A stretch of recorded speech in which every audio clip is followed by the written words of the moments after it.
जय हिंद दोस्तों, आप सभी का स्वागत है आपका अपने YouTube चैनल भागी ऑनलाइन क्लासेस में। जो भी छात्र बिहार डीएलएड प्रवेश परीक्षा 2023 में देंगे उनके लिए ये वीडियो जरूर, क्योंकि इस वीडियो में आप सभी को आज प्रैक्टिस सेट का 14वां पार्ट लेकर आ गए, जो कि बहुत ही जरूरी, जिसमें आज हम आपको जीके का जो जनरल स्टडी का जो सिलेबस है उसमें जीके और जीके में आपका आधुनिक भारत से जो भी आपका प्रश्न पूछता है, करीब करीब आपको बता देते हैं कि आपका जनरल स्टडी यानी सामान्य अध्ययन से जो है करीब 20 क्वेश्चन आपके एग्जाम में पूछेगा। 100% गारंटी है। जो भी हम आपको पढ़ाएंगे, अगर आप इस वीडियो देख लेते हैं तो हम आपको 100% गारंटी देते हैं कि आपका एक भी प्रश्न जीके यानी सोशल स्टडी जिससे सामाजिक अध्ययन से नहीं छूटने वाला। इसीलिए वीडियो को शुरू से लेकर अंत तक जरूर देखिएगा। तो चलिए हम क्वेश्चन को स्टार्ट करते हैं। तो सबसे पहला क्वेश्चन आपके सामने ये रहा कि लॉर्ड कॉर्नवालिस का अस्थाई बंदोबस्त लागू कब किया गया था। तो आपसे लोग बताना है कि लॉर्ड कॉर्नवालिस का अस्थाई बंदोबस्त लागू कब किया गया था। सन 1793 क्या होगा, 1793 आपका हुआ, 1790 और 1700 आपका 87, 1789। तो आप सभी लोगों को बताना है कि लॉर्ड कॉर्नवालिस का स्थायी बंदोबस्त कब लागू किया गया। चलिए बताइएगा इसका आंसर क्या होगा। तो फाइनली इसका राइट आंसर आप सभी का क्या हो जाएगा, डी, सन 1793 में। सन जो है 1793 में लॉर्ड कॉर्नवालिस का स्थायी बंदोबस्त लागू किया गया था। चलिए अगला है कि सर टॉमस मुनरो के भू राजस्व बंदोबस्त से क्या संबंध है। सर टॉमस जो है मुनरो के भू राजस्व बंदोबस्त से क्या संबंध है। तो आप सभी लोग को बताना 155 क्या होगा, 155 का सभी का चीज होगा रैयतवाड़ी बंदोबस्त। चलिए नेक्स्ट क्वेश्चन आपके सामने रहा कि मद्रास के रैयतवाड़ी बंदोबस्त से कौन संबंधित रहा था। मद्रास के रैयतवाड़ी बंदोबस्त से कौन संबंधित रहा था, आप सभी लोग को बताना है। तो आप सभी बताइएगा इसका राइट आंसर क्या होगा। तो इसका राइट आंसर आप सभी का क्या होगा, फाइनली इसका right answer Munro. Right answer आप सभी का मुनरो। आपको याद रखना है, क्वेश्चन बहुत इंपॉर्टेंट है। चलिए नेक्स्ट क्वेश्चन की बात करते हैं। अंग्रेज ने रैयतवाड़ी बंदोबस्त कहाँ लागू किया गया था। अंग्रेजों ने जो रैयतवाड़ी बंदोबस्त जो वो कहाँ लागू किया गया था। तो आप सभी लोग को बताइएगा कहाँ लागू किया था। तो 157 का क्या राइट आंसर होगा। तो 157 का डी, मद्रास और बंबई प्रेसिडेंसी में जो है ये रैयतवाड़ी बंदोबस्त लागू किया गया था। ये सब आधुनिक भारत का क्वेश्चन है, आपको याद रखना। आधुनिक भारत से आपके प्रवेश परीक्षा में पूछा जाएगा। चलिए अगले, अंग्रेजों के शासनकाल में भारत का आर्थिक दोहन के सिद्धांत किसने प्रतिपादित किया। अंग्रेजों के शासनकाल में भारत के जो आर्थिक दोहन हुआ के सिद्धांत को किसने प्रतिपादित किया। तो आप सभी लोगों को बताना इसका राइट आंसर क्या होगा। तो इसका राइट आंसर का दादा भाई नौरोजी ने जो है अंग्रेजों के शासनकाल में जो आर्थिक दोहन हुआ के सिद्धांत जो प्रतिपादन किसने, दादा भाई नौरोजी। आपको याद रखना। चलिए अगला क्वेश्चन आपके सामने ये रहा कि poverty and the un British rule in India नामक पुस्तक किसने लिखी। Poverty and the un British rule in India यानी जो पुस्तक है, आप सभी लोगों को आपको दिख रहा होगा कि नामक पुस्तक किसने लिखी। तो आप सभी लोगों को बताना है। तो इसका राइट आंसर का दादा भाई नौरोजी जो है इस पुस्तक को लिखे हैं। तो आपको याद रखना है।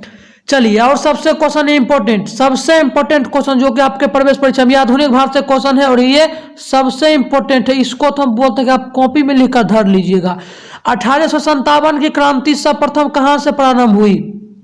1857 की जो क्रांति हुई थी, जिसमें कि सबसे पहला आज़ादी की पहली लड़ाई 1857 किसने, आपसे पूछ देगा ये भी, आज़ादी के सबसे पहली गोली किसने चलाई थी। तो क्या याद रखना आपको, मंगल पांडे ने जो आज़ादी की सबसे पहली गोली चलाई थी। 1857 का सर्वप्रथम कहाँ प्रारंभ हुई थी। तो 160 का आपको बताना है।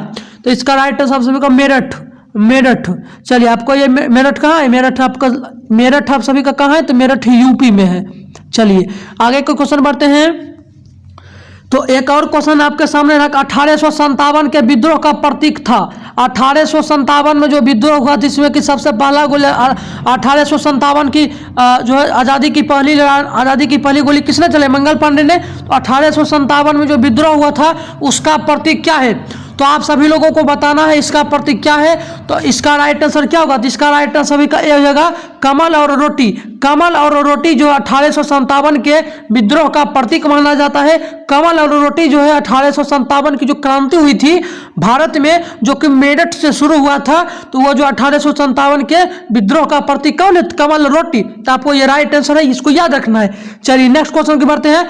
1857 के निम्नलिखित क्रांतिकारियों में से किसका वास्तविक नाम रामचंद्र पांडुरंग था। 1857 की जो बहुत सारे क्रांतिकारी थे उनमें से जो है किसका वास्तविक नाम रामचंद्र पांडुरंग था। तो आप सभी लोगों को बताना है, तो इसका राइट आंसर क्या होगा, तात्या टोपे। तात्या टोपे का जन्म क्या था, आप सभी को याद रखना। क्वेश्चन बहुत ही इंपॉर्टेंट है, ये 100% आपका पूछेगा क्योंकि आधुनिक भारत का जो आप सभी का चैप्टर है सामाजिक अध्ययन, जो आधुनिक भारत का चैप्टर है ना, इससे 100% आपके प्रवेश परीक्षा में प्रश्न पूछेगा।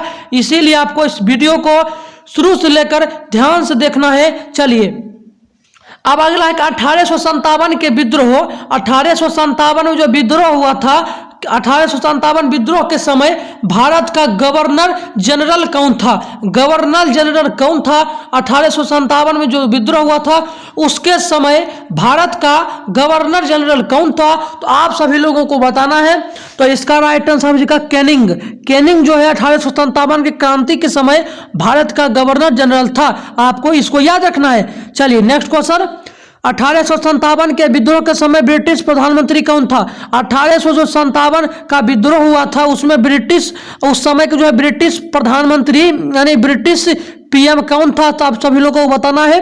तो इसका राइट आंसर क्या होगा, तो इसका राइट आंसर सभी का भी होगा पामस्टर्न।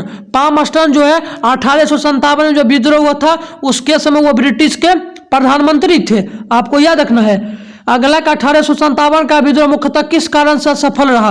1857 का विद्रोह जो हुआ था मुख्यतः किस कारण से असफल रहा। हिंदू मुस्लिम एकता की कमी, किसी सामान्य योजना और केंद्रीय संगठन की कमी, इसके प्रभाव का सीमित क्षेत्र, जमींदारों का सहभागिता। तो 1857 में जो विद्रोह हुआ था वो किस कारण से जो असफल रहा था, आप सभी लोगों को बताइएगा। असफल रहा तो कोई बात नहीं, लेकिन आज़ादी की पहली लड़ाई यहीं से शुरू हुई थी, तभी आपका जो 1947 में आप सभी लोगों का आज़ादी मिला, भारत आज़ाद हुआ। आप सभी लोगों को याद रखना कि 1857 का विद्रोह मुख्यतः किस कारण से असफल रहा, तो आप सब लोगों को पता है 165 यानी 165 का राइट आंसर आपसे कभी होगा किसी सामान्य योजना और केंद्रीय संगठन की कमी के कारण जो है ये असफल हो गया था। चलिए कोई बात नहीं, आपको याद रखना है। चलिए नेक्स्ट क्वेश्चन। अब आपके पास प्रश्न आ गया कि मंगल पांडे जो आजादी की पहली गोली किसने 1857 में कहां से शुरू हुई थी, तो मेरठ से शुरू हुई थी, आपको याद रखना है। अब पूछेगा कि आजादी की पहली लड़ाई जो कब शुरू हुई 57 किसने, तो मंगल पांडे गोली चलाई मेरठ में। मंगल पांडे कहाँ के विप्लव से जुड़े हैं, तो आप सबको बताना। 136 इसका बैरकपुर जगह बैरकपुर। चलिए अगला क्वेश्चन है 1857 में विद्रोह के दौरान 1857 में विद्रोह के दौरान बहादुर शाह ने किसे साहब ए आलम बहादुर का खिताब दिया था। यानी 1857 विद्रोह के समय जो है बहादुर शाह ने किसे साहब ए आलम बहादुर का खिताब दिया था। तो 100 बताना का राइट आंसर क्या होगा, इसका आंसर का वक्त खान। वक्त खान को जो वक्त खान 1800 साहब ए आलम बहादुर का खिताब दिया था। चलिए अगला क्वेश्चन आपके सामने रहा कि निम्न में से किसे भारतीय पुनर्जागरण का पिता कहा जाता है। निम्नलिखित में से किसे जो है भारतीय पुनर्जागरण का पिता कहा जाता है, तो आप सभी लोगों को बताना है। तो किसे भारतीय पुनर्जागरण का पिता कहा जाता है, राइट आंसर सभी का राजा राम मोहन राय को जो है भारतीय पुनर्जागरण का पिता भी कहा जाता है, आपको याद रखना है। ब्रह्म समाज के संस्थापक कौन है, ब्रह्म समाज के संस्थापक कौन है, ब्रह्म समाज के राजा राम मोहन राय। राजा राम मोहन राय जो है वो ब्रह्म समाज के संस्थापक है। चलिए अगले क्वेश्चन थे। अगले है कि विवेकानंद ने शिकागो में आयोजित पार्लियामेंट ऑफ वर्ल्ड्स रिलीजन्स में भाग लिया था, कब लिया था। स्वामी विवेकानंद जो शिकागो में जो आयोजित हुआ था पार्लियामेंट ऑफ वर्ल्ड्स रिलीजन्स में भाग कब लिए थे, तो आपको बताना इसका राइट आंसर। इसका राइट आंसर हो जाएगा 1853 में जो है शिकागो में हुआ था पार्लियामेंट ऑफ वर्ल्ड्स रिलीजन, कहाँ हुआ था, शिकागो में। और कब हुआ था 1853 में। कौन भाग लिया, भारत से विवेकानंद, आपको याद रखना है। चलिए नेक्स्ट क्वेश्चन। नेक्स्ट क्वेश्चन आपके सामने ये रहा कि इनमें से किस प्रख्यात समाज सुधारक ने ज्ञान योग, कर्म योग और राजयोग नामक पुस्तकें हैं। चलिए आप सभी लोगों को बताना है इसका राइट आंसर स्वामी विवेकानंद का ये पुस्तक आप सभी लोगों को याद रखना है। चलिए नेक्स्ट क्वेश्चन की बढ़ते हैं।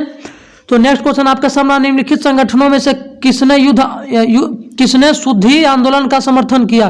निम्नलिखित कौन सा इसमें जो चारों संगठन में से जो है शुद्धि आंदोलन का समर्थन किया, यानी उसका साथ खड़ा रहा, समर्थन किया। तो आपको राइट आंसर बताना है इसका राइट आंसर क्या होगा। तो इसका राइट आंसर आप सभी का आर्य समाज जो है वो शुद्धि आंदोलन के समर्थन में थे। चलिए अगला क्वेश्चन देख लीजिएगा। आपको अगला पूछ रहा है कि प्रार्थना समाज के संस्थापक कौन थे। प्रार्थना समाज के जो संस्थापक कौन थे, तो आप सभी लोगों को बताना है इसका राइट सभी का आत्माराम पांडुरंग, आपको याद रखना है। चलिए नेक्स्ट क्वेश्चन की बढ़ते हैं। तो नेक्स्ट क्वेश्चन आपके सामने ये रहा, शिक्षा में सुधार हेतु ब्रिटिश सरकार ने सेडलर विश्वविद्यालय आयोग कब नियुक्त किया था। 1919, 1917, 1896, 1921। शिक्षा में सुधार हेतु ब्रिटिश सरकार ने जो है वह सेडलर विश्वविद्यालय आयोग कब नियुक्त किया था। तो आप सभी लोगों को बताना है इसका राइट आंसर। आपका राइट आंसर क्या होगा 174 का।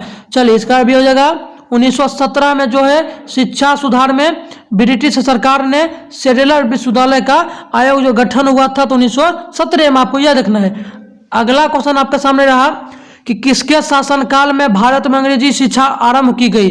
किसके शासनकाल में भारत में अंग्रेजी शिक्षा जो आरंभ की गई, तो आप सभी लोगों को बताना है। तो इसका right answer Lord William Bentinck के समय जो है भारत में अंग्रेजी शिक्षा आरंभ की गई।